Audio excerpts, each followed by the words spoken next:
हाँ जी, जय हिंद एवरीवन। मैं आप सबका स्वागत करता हूँ हमारे यूट्यूब चैनल के ऊपर। आज की वीडियो बहुत इंटरेस्टिंग होने वाली है बिकॉज जैसे कि आप लोग जानते हैं एनडीए 2 2024 को सिर्फ अब 90 दिन रह चुके हैं।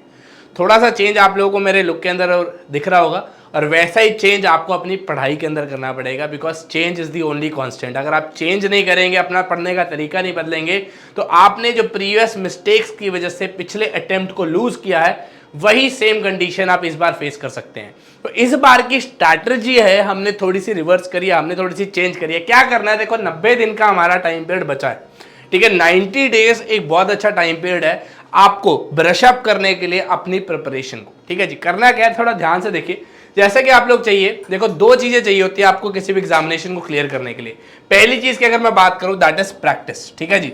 प्रैक्टिस बहुत इंपॉर्टेंट होती है। मैथ्स अगर हम बात करें, सबसे जो इंपॉर्टेंट सब्जेक्ट है कंसिडर किया जाता है एंड एग्जाम में, सबसे डिफिकल्ट सब्जेक्ट रादर कंसिडर किया जाता है दैट इज मैथ्स। तो मैथ्स सबसे ज्यादा प्रैक्टिस मांगते हैं, वही सेम चीज जीएटी एंड पूरे जीएटी सेक्शन के लिए भी होती है प्रैक्टिस। लेकिन साथ साथ किसके अंदर, टाइम फैक्टर। टाइम आपको पता है भाई 90 दिन पढ़े हैं तो आपने टाइमर लगा के पढ़ना है, प्रैक्टिस करनी है। मैथ्स के सवालों को यहाँ पर मैं सबसे ज्यादा बात कर रहा हूँ। जब आप क्वेश्चन करने लगे टाइमर लगा के सॉल्व करने की कोशिश करें ताकि आपका पेपर जो है लेंथी जितना मर्जी है आप उसको बहुत अच्छे तरीके से टैकल कर पाएंगे। अब बात आती है कंसेप्ट क्लियरिटी। देखो कंसेप्ट ना सबसे ज्यादा इंपॉर्टेंट होते हैं किसी एग्जामिनेशन को क्लियर करने के। बिकॉज क्या होता है, कभी कभार चीजें आप रट्टा मारते हो ना, पेपर के अंदर भूल जाते हो। लेकिन अगर आपके कंसेप्ट क्लियर है, यूपीएससी आपको जैसे मर्जी घुमा के क्वेश्चन पूछ ले, आप आंसर कर पाओगे बहुत इजीली। एंड ये सबसे इंपॉर्टेंट होता है, ठीक है जी। कंसेप्ट क्लैरिटी रखो, चाहे वो किसी भी सब्जेक्ट की बात करें, मैथ्स, इंग्लिश, जीएटी, पूरे अगर हम सेक्शन की बात करें तो सबसे ज़्यादा आपको कंसेप्ट की क्लियरेंस होनी चाहिए, कंसेप्ट की क्लैरिटी होनी चाहिए। वो तब होएगी जब आप थॉरो नॉलेज करेंगे, टीचर से अच्छे से पढ़ाई आपने करी होगी, हर एक चीज़ आपने जो डिटेल में पढ़ी होगी। ऊपर ऊपर से नहीं, डिटेल की बात हो रही है यहाँ पर, ठीक है जी। जैसा कि आप लोग जानते हैं यहाँ पर दो पेपर होते हैं, देखो ठीक है जी। एक होता है मैथ्स का और एक होता है जीएटी का। लेकिन हमने जो है ना इंपॉर्टेंस यहाँ पर दोनों को दे दी है। बच्चे क्या करते हैं, अक्सर सिर्फ मैथ्स के ऊपर फोकस करते हैं, जीएटी को भूल जाते हैं। लेकिन आपको मैं बता दूं, मैथ्स गेम प्लेयर होता है लेकिन जीएटी सेक्शन जो होता है आपका गेम चेंजर होता है। देखो यार 300 नंबर का सीधा सीधा आपको आता है मैथ्स, ठीक है जी। और जीएटी डबल है यार, 600 नंबर।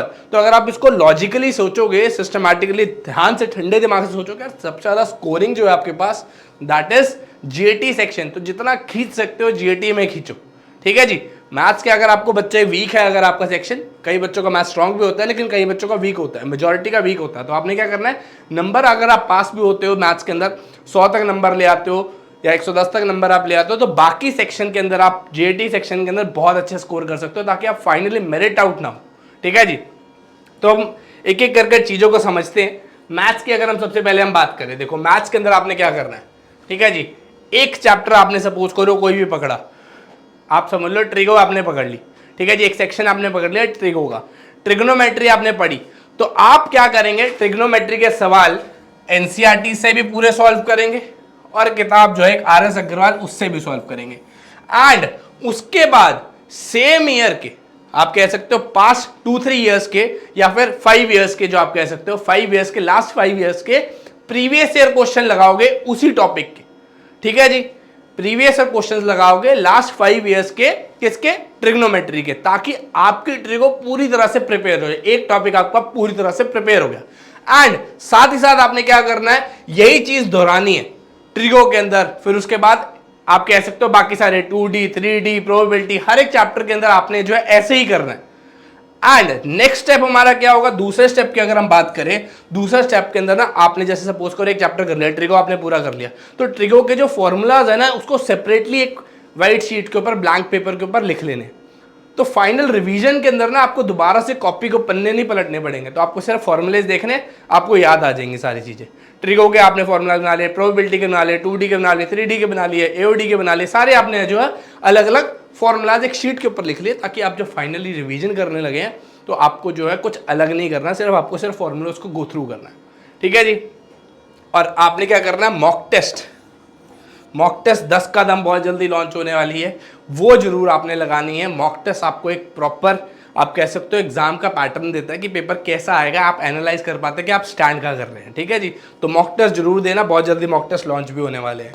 आपने प्रीवियस ईयर जो मिस्टेक्स करी हैं, लास्ट अटेम्प्ट के अंदर जो मिस्टेक्स करी हैं, उससे सीखो कि कहाँ कहाँ कमी रहेगी, कौन कौन से सेक्शंस हैं आपके जो वीक रह गए, उसके ऊपर वर्क करना है, बहुत जरूरी है, बहुत इंपॉर्टेंट है, ठीक है जी। नेक्स्ट अगर हम बात करें नेक्स्ट सेगमेंट की अगर हम बात करें दैट इज इंग्लिश। इंग्लिश एक ऐसा सब्जेक्ट है ना, बहुत स्कोरिंग है, बहुत ज्यादा आप कह सकते हो स्कोरिंग सब्जेक्ट है। तो इंग्लिश को आप निगलेक्ट मत करिए, बेसिक्स जो है ग्रामर की ना उसको स्ट्रॉन्ग करने पे ध्यान दें, ठीक है जी।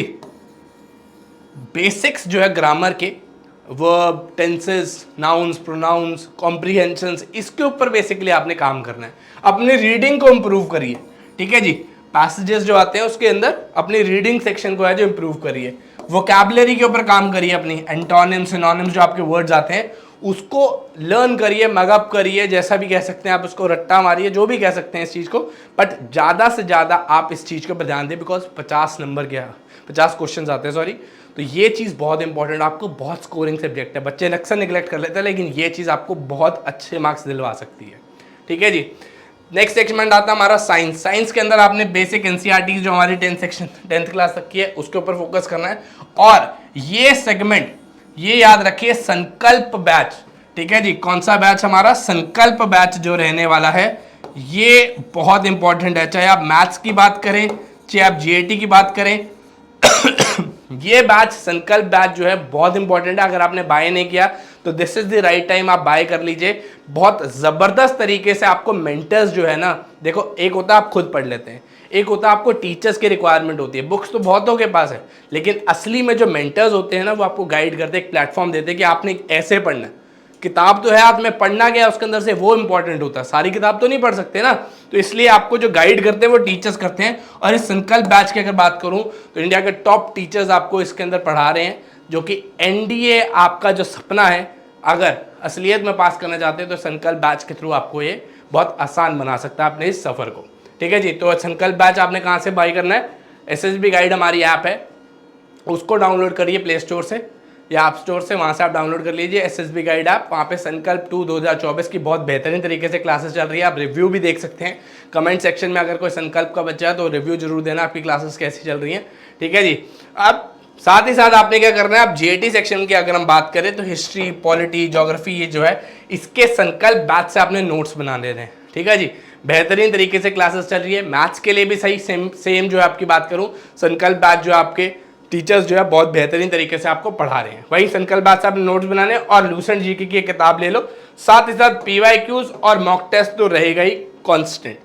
तो आपने सबसे पहली बात, ये जो आपको मैंने गाइडलाइंस प्रोवाइड करी है, इसको ध्यान में रखना है। इसको ध्यान में रखते ही आपने है जो अपना पेपर को सॉल्व करना, ठीक है। क्या करना है? पहली चीज, टाइमर लगा के क्वेश्चंस को सॉल्व करना है।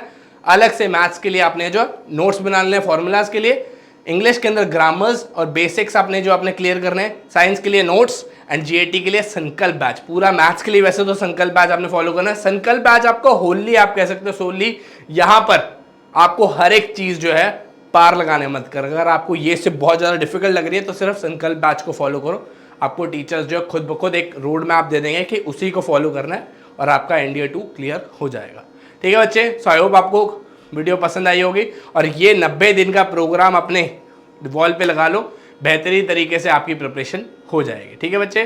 तो आपसे मिलेंगे नेक्स्ट वीडियो में, तब तक के लिए जय हिंद, जय भारत।